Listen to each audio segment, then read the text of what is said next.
আল্লাহ তাআলা প্রত্যেক নবীকে কিছু মুজিজা দিয়েছেন। যখন নবীর উম্মতেরা তার ওপর অর্পিত নবুওতে বিশ্বাস স্থাপন না করে তাকে মিথ্যা প্রতিপন্ন করেছিল, তখন নবীগণ আল্লাহর পক্ষ থেকে প্রাপ্ত মুজিজা দেখিয়ে তাদের মহান রবের কুদরত বোঝানোর চেষ্টা করেছেন। এতে কেউ হেদায়েত লাভ করে সফল হয়েছেন, কেউ বা এসব মুজিজাকে জাদু বলে উপহাস করেছে, নরকের কীটে পরিণত হয়েছে। আল্লাহ তাআলা নবী মুসা আলাইহিওয়াসাল্লামকে 9টি মুজিজা দিয়েছিলেন। এর মধ্যে অন্যতম একটি হলো তার ব্যবহৃত লাঠি মাটিতে নিক্ষেপ করা মাত্র অজগর সাপের মতো রূপ ধারণ করত। এরপর তিনি তা হাত দিয়ে ধরলে আরো আগের মতো লাঠিতে পরিণত হয়ে যেত। এ বিষয়ে পবিত্র কোরআনে আল্লাহ তাআলা বলেছেন, হে মুসা তুমি লাঠি নিক্ষেপ করো। অতঃপর সে মুসা আলাইহিওয়াসাল্লাম তা নিক্ষেপ করলেন।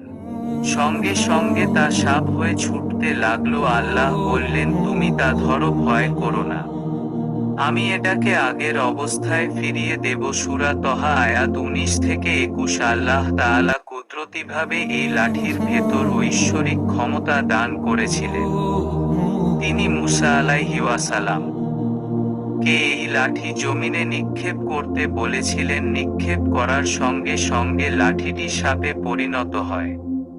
হঠাৎ একটি বৃহৎ সাপ মুসা আলাইহিওয়াসাল্লামের সামনে নড়াচড়া করতে লাগলো। দ্রুত নড়াচড়া ও গা হেলানোর কারণে প্রথমে সাপটিকে ছোট আকারের দেখাচ্ছিল, কিন্তু পরে দেখা গেল এটি একটি বৃহৎ সাপ। কিন্তু এই সাপ তাকে আক্রমণ করে বসেনি।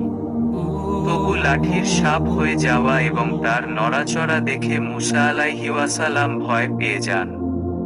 মহান আল্লাহ তাকে বলেন, সাপটি কোনো ক্ষতি করবে না, এই মর্মে নিশ্চয়তা দেন।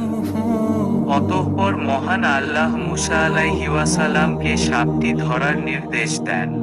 স্পর্শ করার সঙ্গে সঙ্গে ওই সাপ আগের অবস্থায় ফিরে যায়, লাঠিতে পরিণত হয়ে যায়। মুসা আলাইহিওয়াসাল্লামের হাতে লাঠি সাপ হয়ে যাওয়া কিছুতেই জাদু ছিল না।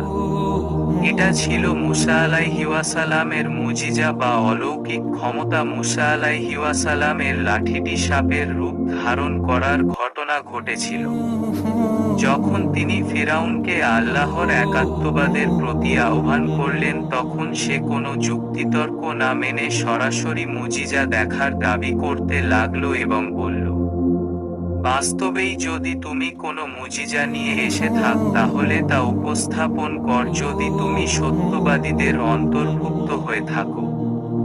মুসা আলাইহিসসালাম তার দাবি মেনে নিয়ে স্বীয় লাঠিখানা মাটিতে ফেলে দিলেন।